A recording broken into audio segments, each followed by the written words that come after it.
Shalom, Shalom, Shabbat, Adonai. Welcome to the Sixth Exodus program. Thank you for listening. The name of this segment is LGBT Community. I want to say that to the LGBT community, because we are Hebrew and a lot of things have happened to us since we've been in captivity. But there's no need to ostracize you or to evil entreat you. But I have 35 things I would like to talk to you about.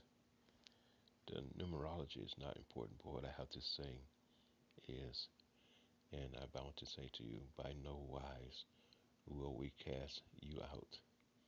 You are God's people, and I apologize for how we have not been able to help you or to offer assistance to you. It is just something that we have never encountered, and I want to share with you what I have learned and how it's my desire to support you. Now, we are Hebrew and we are going back to the land of our ancestors. And I want to let you know that you will be taken care of and you will go back with us. If I have anything to do with it, you will go back with us. And this is what I want to tell you how I plan to take care of you and to love you, because I want you on my team. I want you on my team. Okay, the issues that I've learned and what I've witnessed in my objectives, and also these are requests that I also would like to make to our people also on how to embrace the LGBT community. Now these things are also, I would like to acknowledge the fear of the life of my child they might live. Oftentimes we have had the fear. Well, I can speak for myself. I know myself. I had the fear of the life that my child might live. I have 3 children. They're all adults now. I have 2 boys and 1 girl. They are very beautiful, and I am desperately proud of them. And I was hard on them. I tell you, my children might say to you, I was an oppressor. And this is the first thing I'd like to talk to you about is the oppressor oppress children because I did. I didn't. I had a fear of the life that they might live. And I'm very proud of them, the life that they did live and the life they did choose.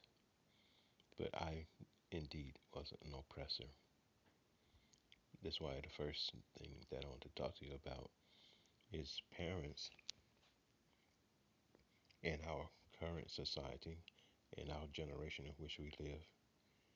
We we have oppressed our children because what we knew and what we understood. And you cannot teach anyone no more than what you know and what you understand. And the fear of your child might end up being gay or homosexual or choose an alternative lifestyle and don't know how to communicate with them. So our people oppressed our children. Number 2, how to listen to children who have different feelings about being gay.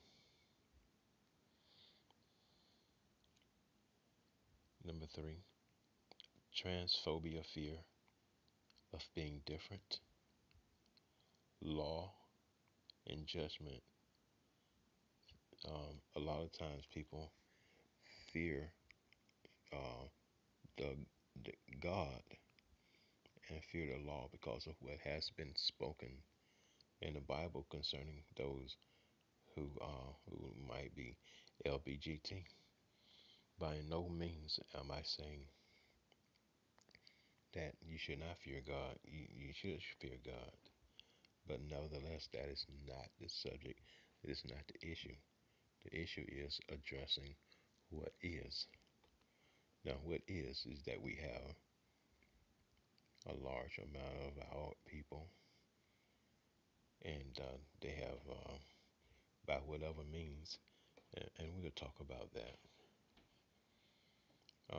as far as what alternative lifestyle, LBGT, and the fear, people's fear, not LBGT fear, but people's fear, because they have a phobia. They are afraid. They don't know what to say. They don't know what to do.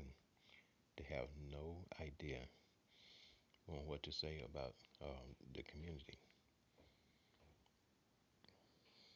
They don't know what to think about it. It's a fear. Okay, number four, don't throw kids out for being different. Don't think that you're making a stand for God and having your kids being thrown out or being killed because you do not understand the choices that they have made. I like to say that you have no idea what children are facing or had faced. They don't share everything with their parents, and that's probably the reason why, because they you don't listen to them. You have more judgment for them, and they don't know what else to do because they're dealing with these feelings, these emotions of being gay. Where do they come from? We don't know where they come from, but they are real and they are true. And this is what we have to deal with. And we have to continue to show them love. And don't put your kids out or have them kill them or hurt them because of these things that have come in their lives, LBGT. Now they have to deal with these feelings and emotions, and you cannot ostracize them because of who they are, for whatever reason they feel what they are or what they feel. But the feelings are real, the emotions are real, and tendencies are real. They're more youth emotions and feelings.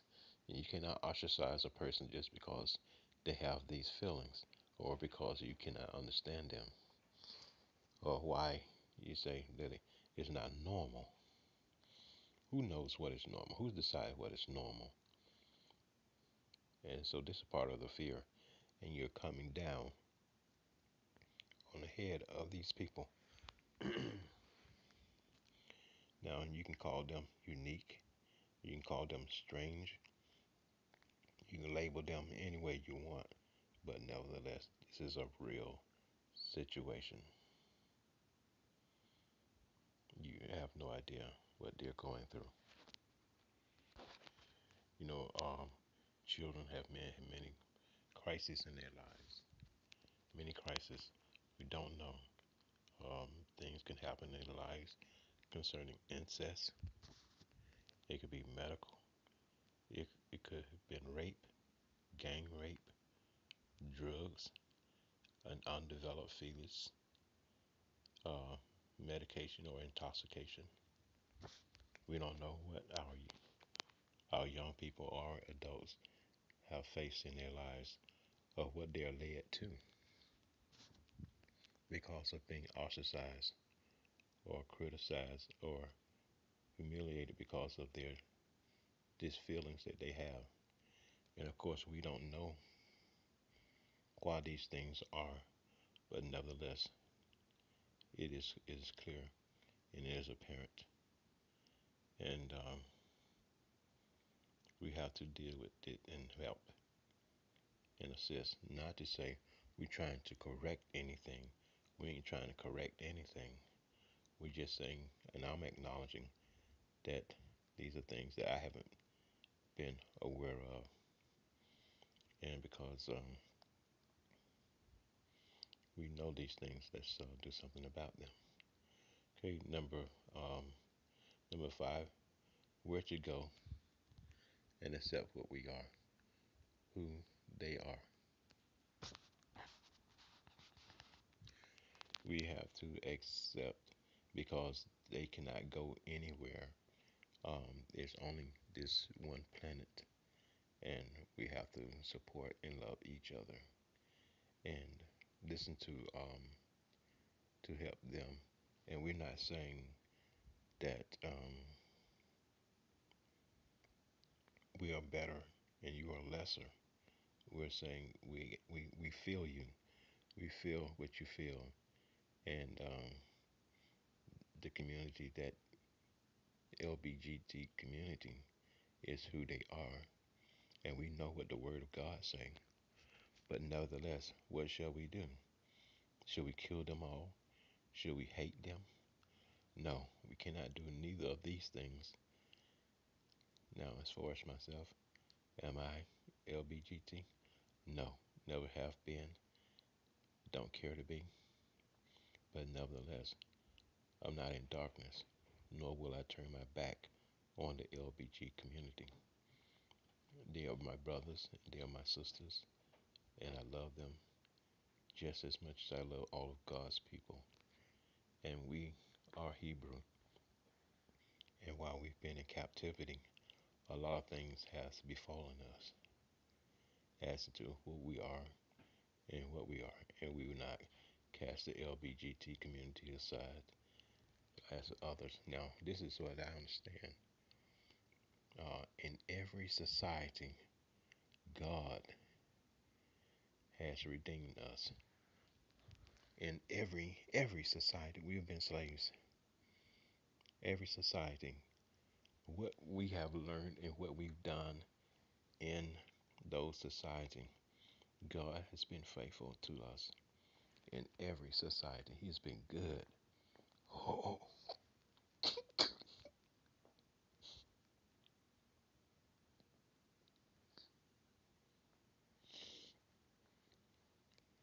God has been good. But we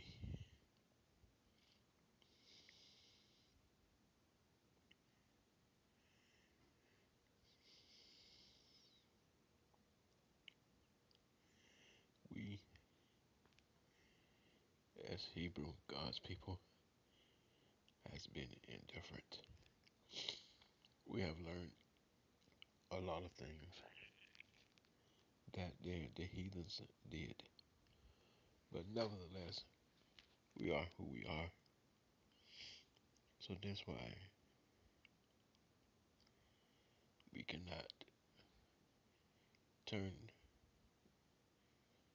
the LGBT community aside.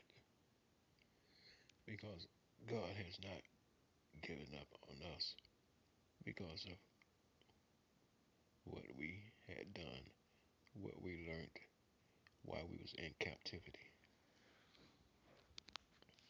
And by no means am I going to do the same thing. So, um, number 6, extended family. Um, uh, in my life, my mother and father didn't fare so well. Neither did I. And I won't say because of education. Sure, you can blame it on education or roles, but we have been slaves and we have been ostracized and we have been hurt, oppressed so much by our oppressors. We It's been in every civilization, every generation since we've been on the earth. So this is the trend that what we have been through because of our oppressors. And so we don't say that these things have happened because we are black. It's happening. Yeah, we are black, but we are Hebrew. We are God's people, and we have experienced any and everything that you can know because we've been oppressed and been in every society. And what is practiced in those societies, we've been there in those societies, and we did and so did what our oppressors made us to do, or whatever we was told to do to survive, to live. All these things have come upon us, and how to number um, number 7, allow fates and trends to go through. Now we don't know that how our people or young people will end up. We don't know, but that's our fear. It's not their fear. So there have been a lot of fades, trends, and changes that a person go through. I remember when men start plaiting their hair, and when we wore platform shoes or bell bottoms, or braiding the hair, or cornrows, whatever. Wearing patch patch pants, patch sleeves, the different haircut styles. We experience a lot of things, and there are trends, fads, and things happen in life, but we don't know if they are long term or short term. But let them go through, let them work its course, and don't be so quick to judge. Number 8, don't prejudge. Don't label and put people in a society or create your own caste system by ostracizing other people because of their feelings or what they feel. Number 9, allow expression of feelings rose, and don't think that they are permanent. Allow a person to express their feelings, their roles, and their morals or what they're feeling, and don't think they're going to be permanent. We don't know that. We should not put our fear on our siblings, our children, or people who are in the LGBT community. Number 11, accept a total person. The total person is whatever they are, the good, the bad, the confused, the uh, whatever person is in the LGBT community, whether they are gay, lesbian, um, heterosexual, whatever they are, accept the person and love them for who they are. It's an alternative lifestyle. It does not what appears to be what we say is normal, but what can we say about being normal?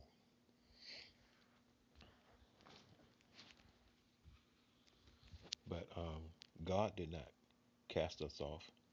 I remember when there was a time where black men was wearing, black people was wearing gold teeth in their mouth, all around, all around in their mouth, gold. They call it bling, bling. Get your bling.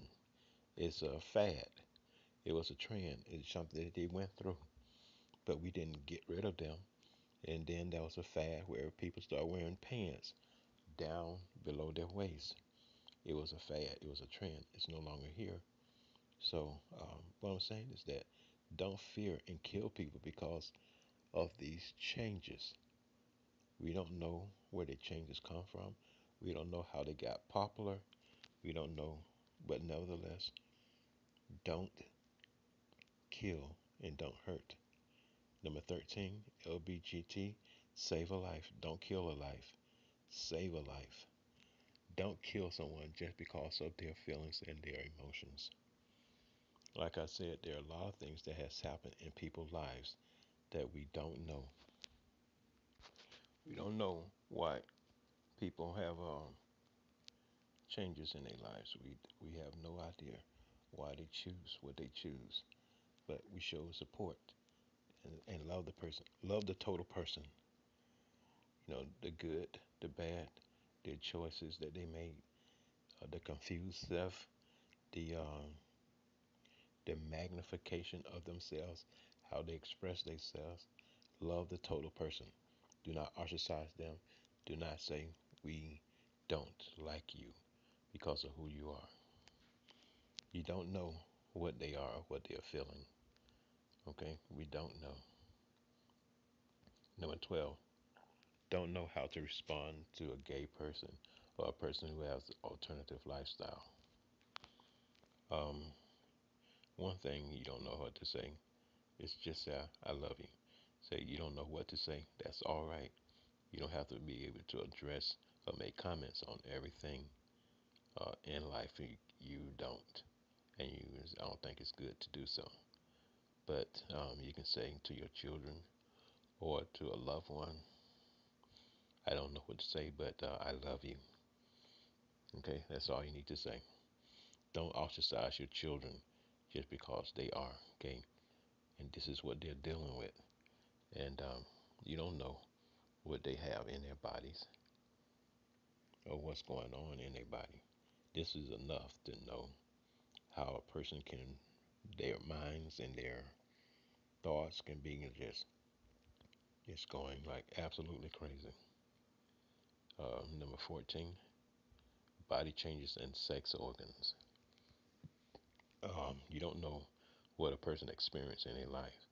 There are many people who are born with different sex organs and also multiple sex organs. People deal with things based on what they know. You don't know. There are people who have more than two sex organs, or some people that are born with two sex organs. And within itself, trying to figure out these things and telling people about them is tremendously painful. And and then everyone goes through a body change, and when they're in their youth, from being youth, and their emotions and the things that are happening to their bodies. This nation hasn't talked about any of these things, and but but whatever you've been through and what you're going through, I would no wise cast you out. And the things that are going on with your body and your mind and trying to deal with these things. Number 15, there is no black church or black leaders or a nation or a family or a nation that can address youth feelings and emotions. You cannot say the black churches do not support us, or a nation don't support us, or a family or community don't support us. You should not look for help. I mean, I know that you say, where else should we turn to? But these people don't know. They don't know how to address nor to be able to support or help the LGBT community. They don't know. This is for them. This is a crisis situation, and they don't know how to address it or how to be able to support people that are going through these changes in their lives. Some people might think they are evolving into a new species. They have no idea. They need help, and they need our help. And number 16, to address youth feelings and emotions, what they are feeling, and don't listen to young people, their feelings, and don't say you do what I say, or I'll put you out my house, or expect people to eliminate their feelings and their emotions, what they're feeling. And anything you can do is love them, pray for them, not as if they have a disease, but these are emotions, and they are very meaningful and very powerful. Number 17, don't say to your loved ones, LGBT community, that you have a demon. Love, accept, and offer your attention and be attentive to what they're saying. And don't say, you're going to die. I'm going to kill you because of what you're feeling. Don't do this. Love the person. God is the giver of life, not man. You should not take a person's life because of your fear. Okay, number 18. Individual issues. Group, city, state, or national laws. Um, there is no um, group or city or station or state or nation that can change the laws as far as who a person is. Just because a person is black or a LGBT or a white person or a Mexican or whatever race they are, we have ostracized and humiliated so many races of people. Um, for example, the Japanese, they was put into concentration camps because the war, and people was humiliated, taken from their families because they they didn't support them and didn't understand and had fear. They had phobias about them, about because of the war. They had these phobias and these fears, and they feared so much they took it out on other people.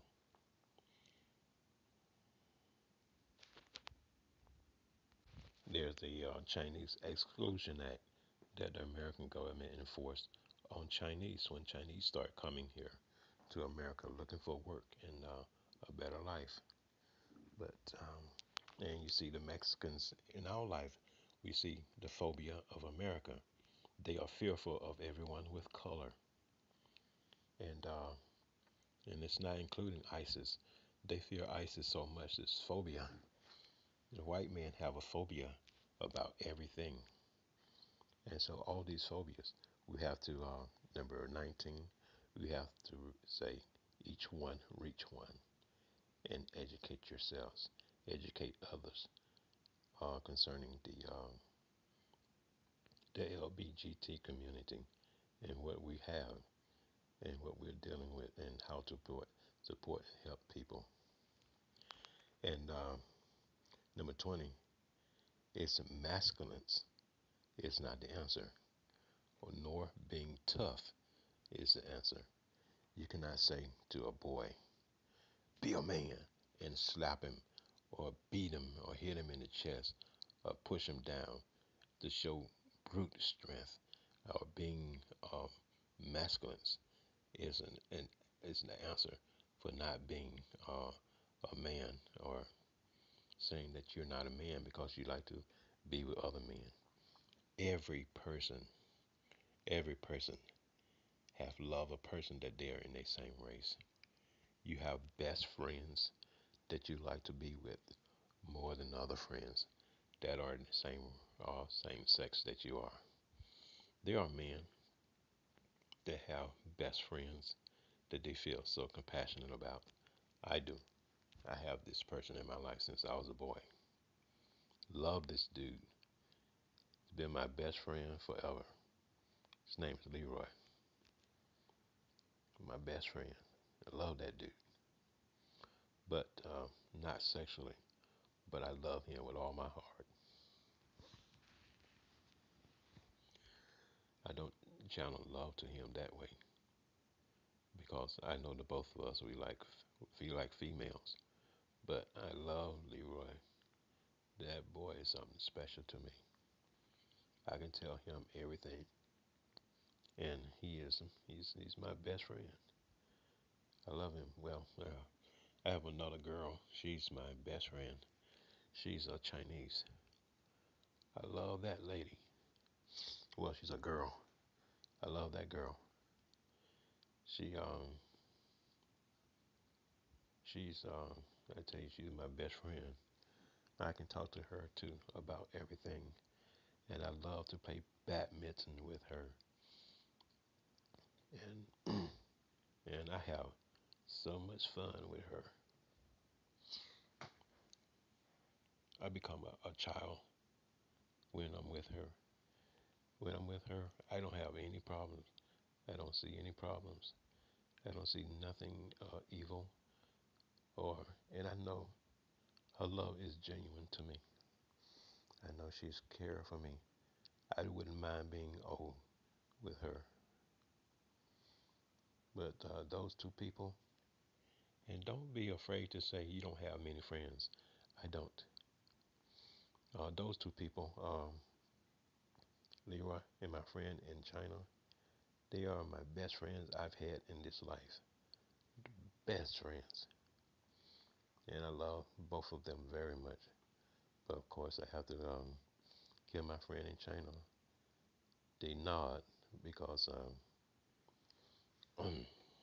Leroy had been there for me since I was a child. And when I was sick, he was there for me. When I was in pain eternally and hemorrhaging inside, my friend in China was there for me. And she don't know how bad I was in, but she was there for me. When you say a friend that's sticking closer than a brother, these two were there for me. And so,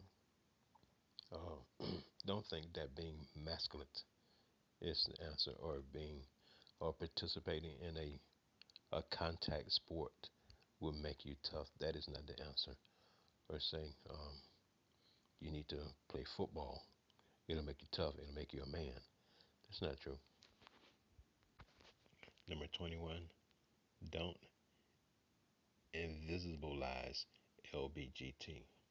What am I saying by invisibilize? Don't pretend it's not there. Don't pretend that it's invisible and I don't see the people. I don't acknowledge them. Don't treat them if that's their disease or unwanted bacteria. These are people and they need us. They need our help. Okay?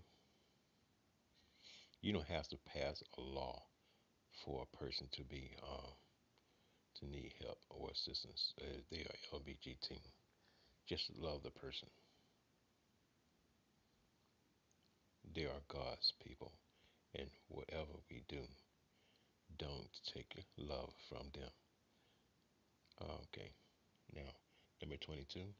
Don't pretend they don't exist. Don't pretend LBGT don't exist, and don't label them for whatever reason they like in their lives. And we have not uh, put into a role or a choice what is sex and what does constitute sex. We have not done that, and we don't know.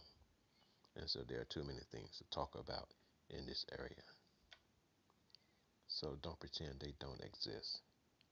And um, people like to live with the same sex just as much as living with the opposite sex. So, and it's not always sexually, as far as to reprocreate or just to have sex with someone.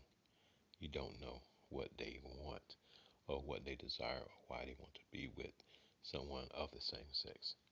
Okay, so this stroke is very broad, and so a lot of things we haven't talked about because this thing is it's a new thing and we don't know what to say about it.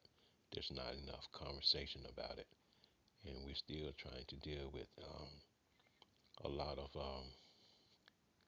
masculinity as far as males dominating and saying this is what you need to do, or this is how to eliminate, and it's all masculinity. It doesn't solve the problem. Okay, number 23. What is our responsibility to our brothers and sisters? Okay, now LBGT is not a crisis, but the care and the love is.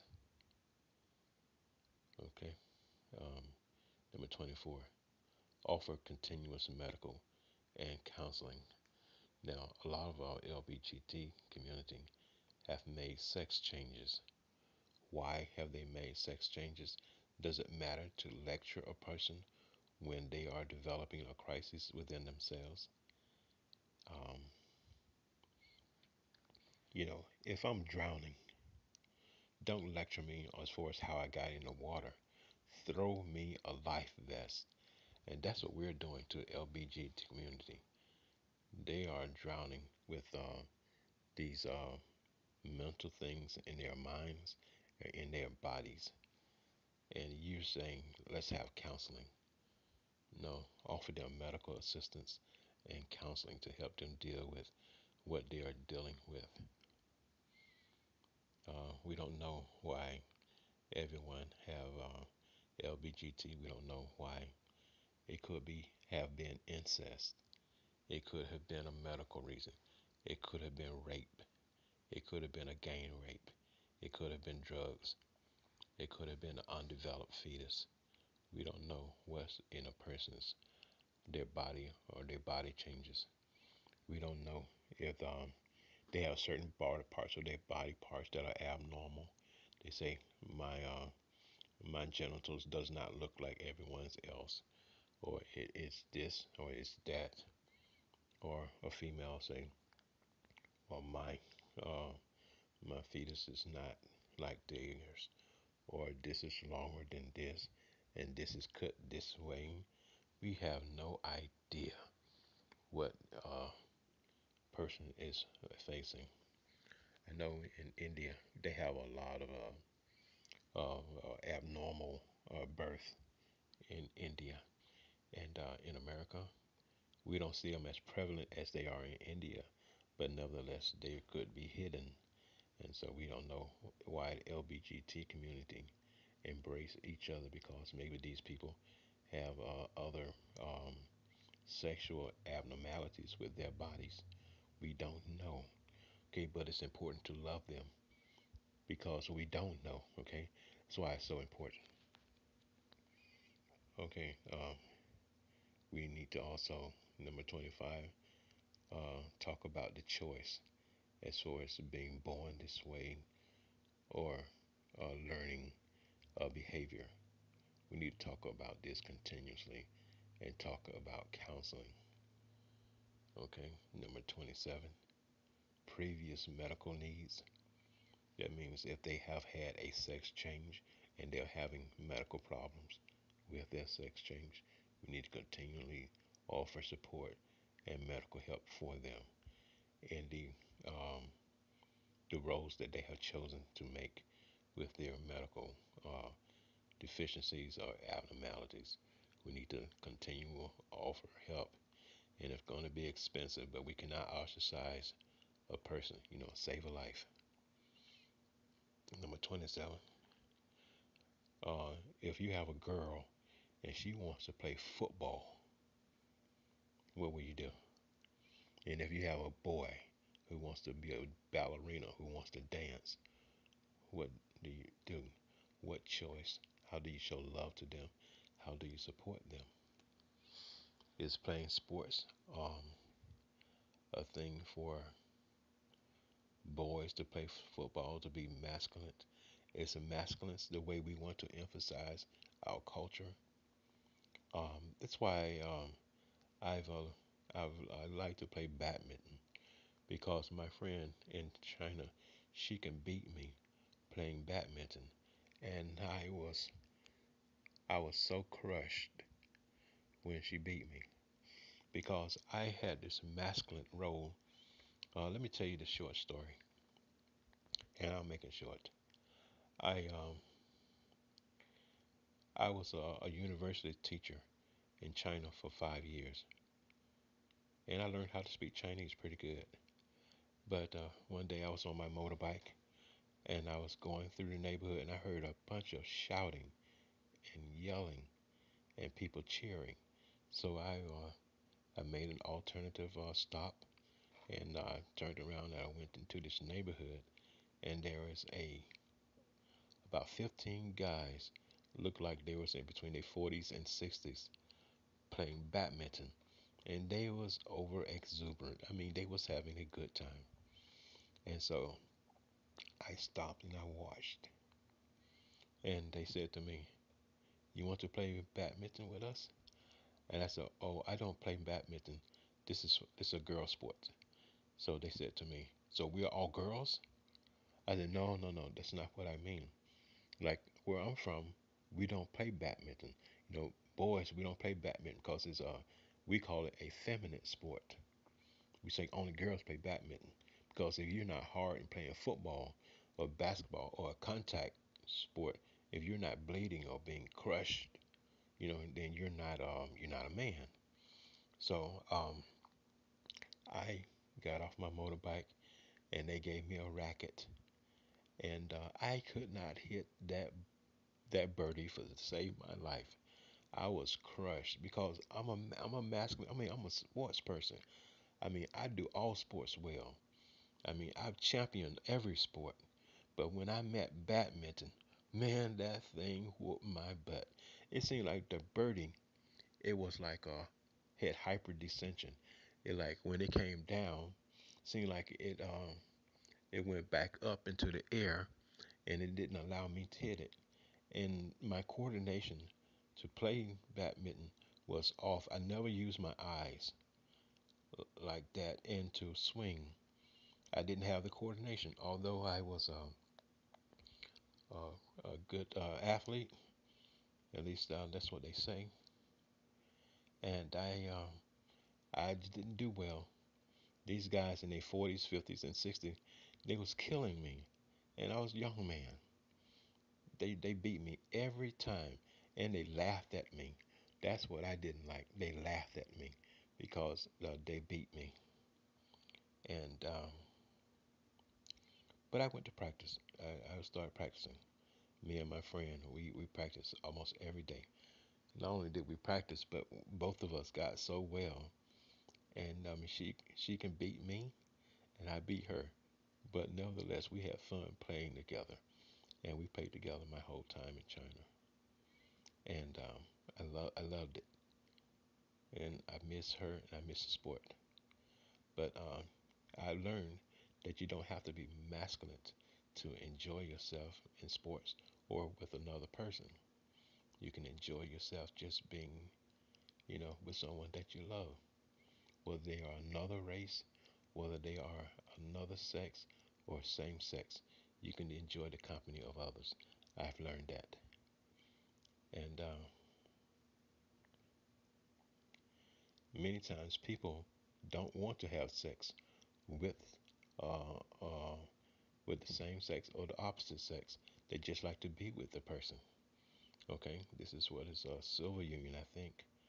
But all these things have to be put into a genre, a category, for us to understand them. Okay, and number 28 is to offer mental health. Understand mental health and to be able to offer mental health is why um, this is prevalent in our society. How did it get into our society? And how do we help those who are LBGT and who else become LBGT to offer assistance and counseling, love and support to them, and don't kill them, don't ostracize them. Offer counseling, mental health, and number 29, don't label sex choices. Don't label sex choices.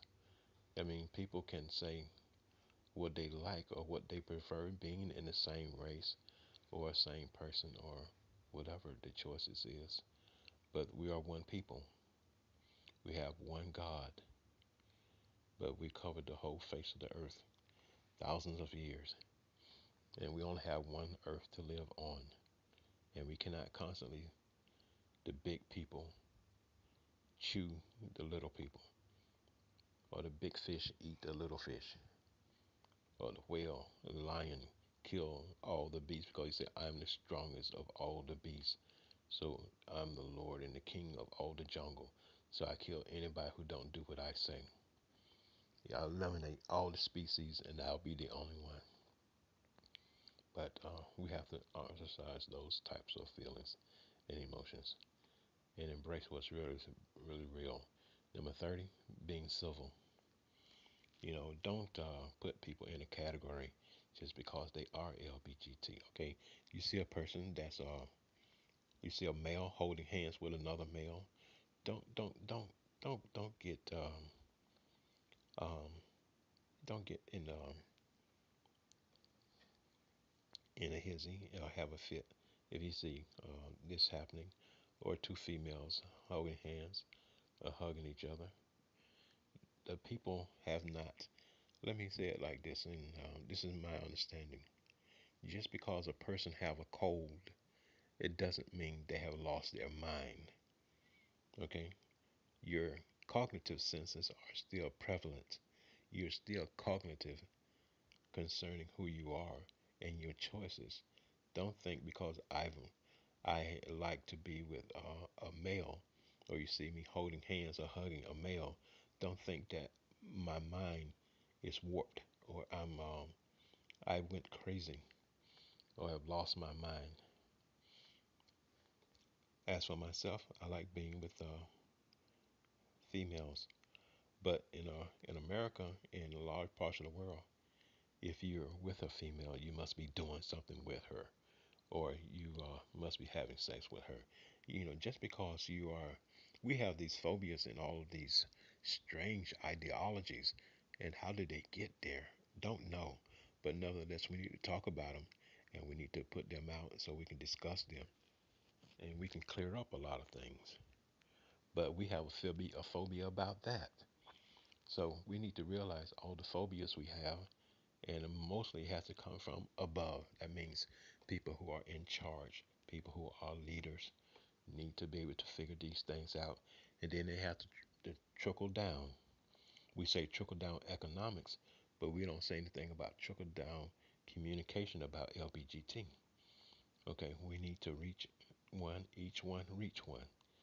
Okay, this is what you have to do this thing one person at a time, not make laws or to say the nation or the community have to do this, but it's going to take each one reaching one person at a time to be able to educate our people about these things. Okay, one person at a time.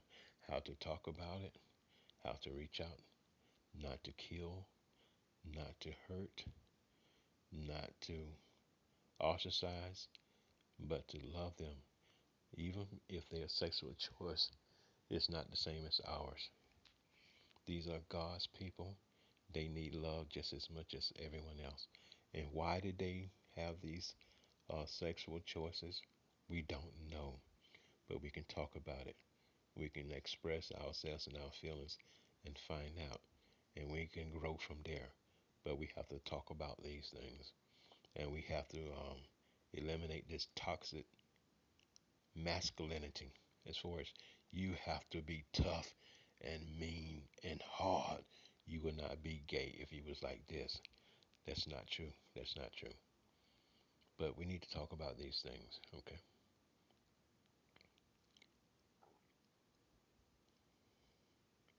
We learn a lot of things from our communities and from individuals. Now, a lot of us have been hurt by our own people, by teachers and by men. A lot of times, our men have not known how to be disciplined or to be care providers, loving parents. These are things that have not been taught because of ostracism and being belittled and hate and bigotry. All these things have been exploited in our society, and we've come to a new avenue in our, and we don't know how to cross it. Okay,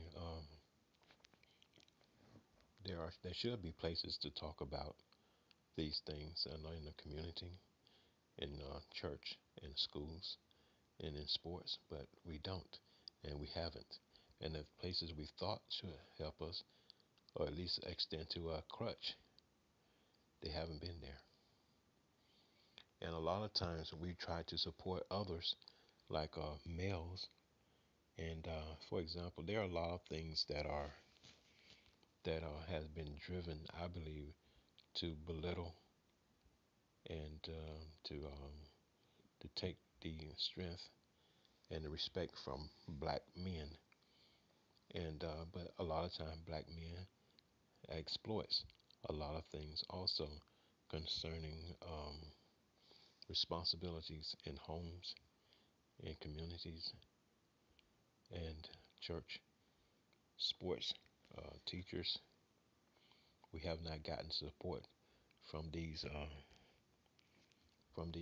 facilities. Number 33, preventable diseases. How to prevent preventable diseases. How to protect the environment. And do we think that the environment will be um, detrimental by our choices of sex partners?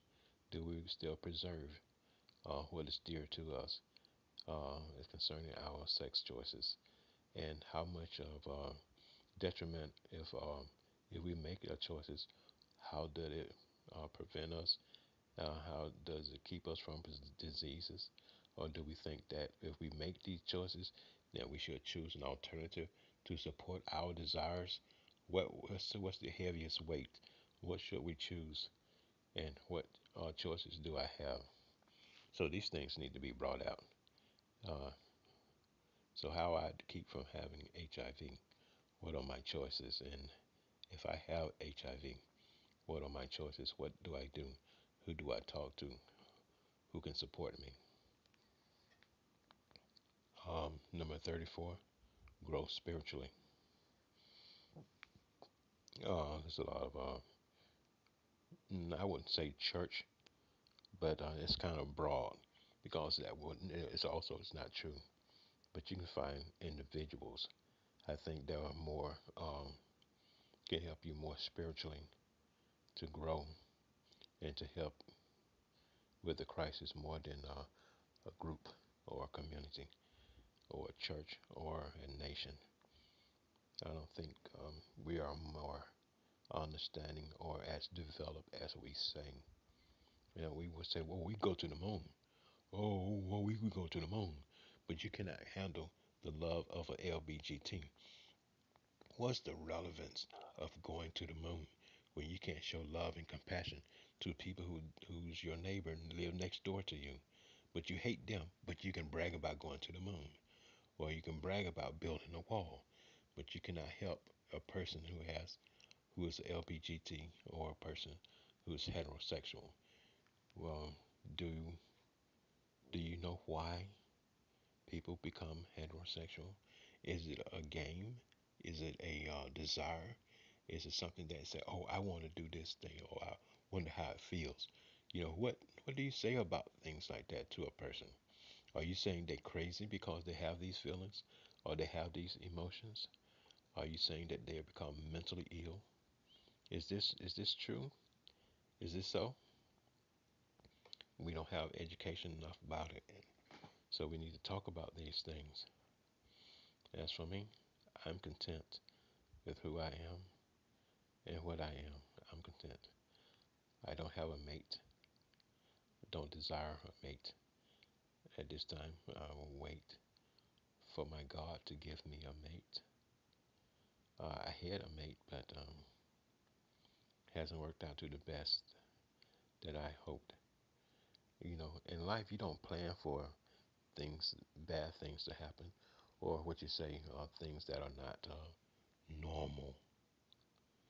And we don't even know that. We don't even know what is normal or what is abnormal, and who says and who can make such a decision on what is normal or what is abnormal.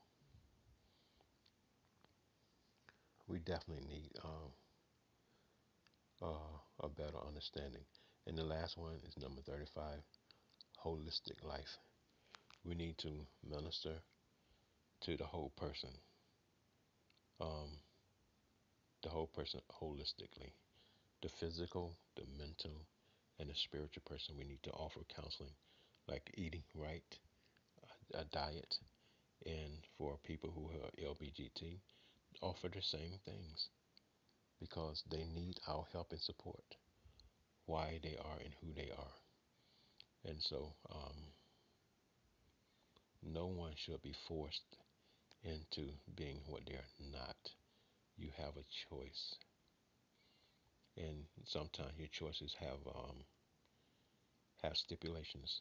Some of them can be detrimental.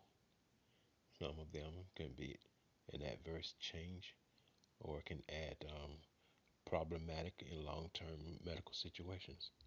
But nevertheless, when you want to think that you're helping a person by giving them counseling or saying to a person that these things will befall you if you do these things, you can talk and communicate, but nevertheless, ultimately, it is the person's choice in life, and that they owe unto God only. God is their only judge, and you don't need to change a law for that. But nevertheless, the thing about it is that we need to support our LGBT community. No matter how you feel about them, they need our help because they are our brothers and sisters. I know that all the times we have been slaves and what we have learned in our enslavement and being in captivity, what we've learned in every civilization. I know there are some terrible things we have learned. We've learned some terrible things here in America. But the thing about it, this is what I know. God did not ostracize us because of what we learned in other societies that we have been in. He's always redeemed us, and he's always have, and I have no doubt he will do the same. And I want to say to the LGBT community that he will redeem you also. He will not leave you out, and I will not cast you out, because you are my brothers and my sisters, and I love you, regardless of what you've done, because none of us are perfect, and none of us have made perfect decisions. But the thing about it is that we expect others to be perfect, but we ourselves are not perfect. This idea has happened in the home, in our society, from family to community to state level to a national level to a federal level. We expect others to be perfect when we are not perfect ourselves. Continuously, continuously, we have done this, and it has become problematic. And our society does not know how to take care of it, nor do we know how to eliminate the detriments of it. Okay, now I'm going to end this segment now, but I want to thank you for listening to what I have to say concerning LBGT and the love of our brothers and sisters, regardless of their lifestyle or the choices that they made. And don't hurt and kill your children because of what they're feeling. They have problems dealing with, and they want to deal with it themselves. So the only thing you can do is just offer your love and support for them, but don't kill them. Stop killing our people because of their mental things that are going on with their bodies. And you don't need to look at their body parts to know. You say, oh, they have two female genitals, or her clitoris is longer than her, and so she's she has two male organs. So you don't need to look at it to know. Just if they are, then there's something, but you don't know. And don't start thinking, oh, I wonder what's underneath her body, what she's packing, or what he's packing. Get out of that stuff.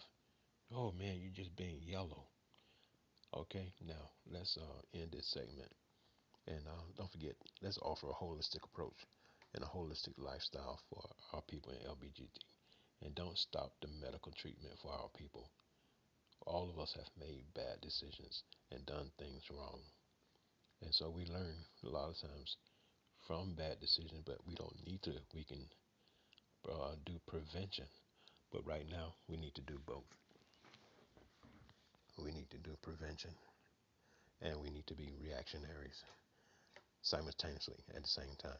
We need to do this for our people. But I will no wise cast you out. You are my brothers and you are my sisters. Okay, we can do this thing together, and we can make it together. Okay. All right. Men, stop telling your sons and other boys you have to be masculine. Okay. Our people have been through a lot. We've just heard how a bunch of young people has been affected by men who was craving an alternative sex style to have sex with children. See, these things are not right. You know, there are things right and there are things not right. There's a things that are acceptable, things that are permissible, and uh, things that you can deal with. Okay, let's figure these things out. Let's figure out what is acceptable and what is not acceptable, what is perfect when it comes down to these type things. Now, having sex with children, it is not acceptable to me. Okay, we need to deal with these issues, and we need to have someone that is not biased concerning these things that we're facing, and they're not going to go away. Let's not invisibilize the LGBT community. Okay, thank you for listening. My name is Yeshuran. It's my Hebrew name. Thank you and have a great day. My Chinese name is Li Wong Hu. Thank you very much and have a great day.